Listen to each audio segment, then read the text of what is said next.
Tropical Cyclone Formation Update. Mababa ang tsansang magkaroon ng bagyo sa loob ng Philippine Area of Responsibility, PAR, o papasok na bagyo sa PAR sa loob ng 5 araw.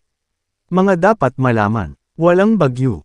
Sa ngayon, mababa ang tsansang magkaroon ng bagyo sa loob ng Philippine Area of Responsibility, PAR, o papasok sa PAR sa loob ng 5 araw. Bagamat walang bagyo, mayroong low pressure area LPA-1A sa labas ng PAR.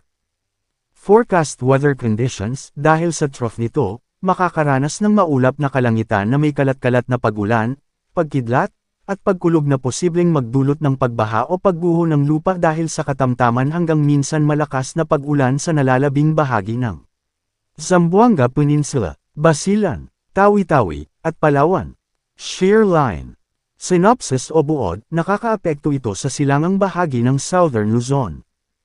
Forecast weather conditions. Dahil dito, makakaranas ng maulap na kalangitan na may kalat-kalat na pag-ulan at pulu-pulong pagkidlat at pagkulog na posibleng magdulot ng pagbaha o pagguho ng lupa dahil sa katamtaman hanggang minsan malakas na pag-ulan sa nalalabing bahagi ng Bicol Region, Quezon, Oriental Mindoro, Marinduque, Romblon, at Northern Samar. Northeast monsoon o amihan. Synopsis o buod, nakakaapekto ito sa nalalabing bahagi ng Luzon. Forecast weather conditions. Dahil dito, makakaranas ng maulap na kalangitan na may mahinang pag-ulan sa Cordillera Administrative Region, Cagayan Valley, at Aurora.